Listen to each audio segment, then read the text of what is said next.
नमस्कार मंडळी, स्वागत आहे आपलं स्वाद आपल्या घरचा या आपल्या चॅनलवर। आज आपण बनवणार आहोत हुलगे आणि ज्याला कुळीत पण म्हटलं जातं त्याचं गोळ्याचं कालवण। एकदम पारंपरिक गावरान आणि पौष्टिक डिश हुलगे ज्याला आपण कुळीत म्हणतो, हे आपल्या आहारासाठी खूप फायदेशीर आहेत। हे याला शरीर गरम ठेवतात, हाडं बळकट करतात आणि पचनासाठी उत्तम असतात। विशेषतः थंडीत खाल्ल्यास शरीराला ताकद मिळते।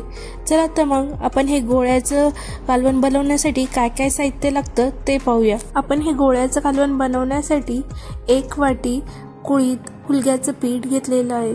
त्याप्रमाणे त्याचबरोबर आपण सोटे घेतलेले आहेत, खोबरे बारीक चिरून घेतलेले आहेत, तीळ घेतलेले आहेत आणि 20 ते 25 लसणाच्या पाकळ्या घेतलेल्या आहेत। एक मोठा कांदा कट करून घेतलेला आहे आणि मसाल्यांमध्ये मीठ, घरचा मसाला आणि हळद घेतली आहे। आता आपण सोटे हे भाजून घेणार आहोत। आता आपण तीळ भाजून घेणार आहोत।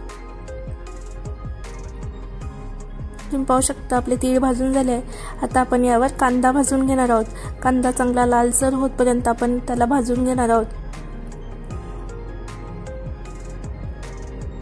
आता आपण यावर खोबरे भाजून घेणार आहोत।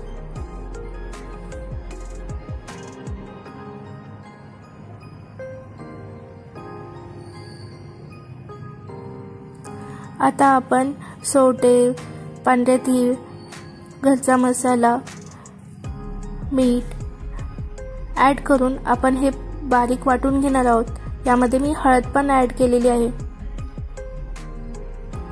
तुम्ही पाहू शकता आपण सोटे, पांढरे तीळ आता बारीक वाटले आहेत। आता यामध्ये मी कांदा, खोबरे आणि लसूण ॲड करत आहे। हे पण आपण थोडं पाणी घालून चांगलं बारीक वाटून घेतलेलं आहे। आता मी 1 चमचा मसाला, त्याचबरोबर आपण जे हुलग्याचं पीठ घेतलेलं होतं ते मी यामध्ये ॲड करून हे पीठ चांगलं मळून घेणार आहे।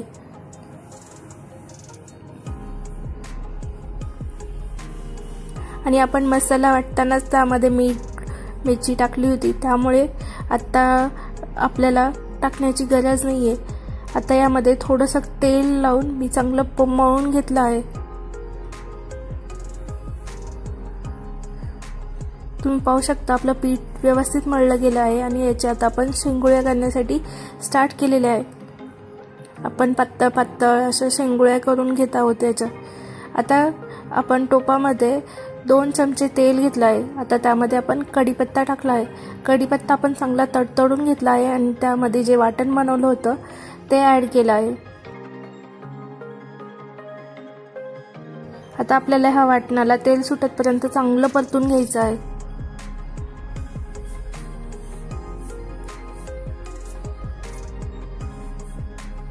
आता मी यामध्ये पाणी ॲड केलेलं आहे। आता आपल्याला चांगली उकळी फुटून घ्यायची आहे।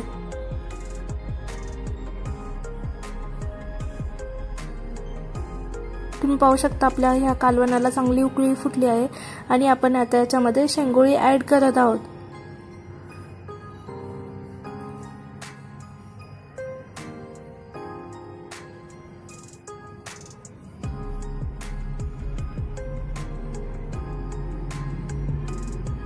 आता आपल्याला 10 ते 15 मिनिटं असं शिजवून घ्यायचं आहे, जेणेकरून आपले हे शेंगोळी प्रॉपरली शिजली जाईल। तुम्ही पाहू शकता अशा प्रकारे आपले हे गोळ्याचं कालवण रेडी झालेलं आहे।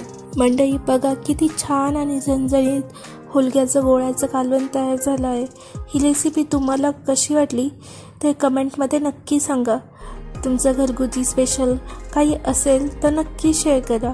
मी पुढच्या व्हिडिओत ती रेसिपी घेऊन येईल। व्हिडिओ आवडला असेल तर लाईक करा, शेअर करा आणि हो, स्वाद आपल्या घरचा या आपल्या चॅनलला सबस्क्राईब करायला विसरू नका।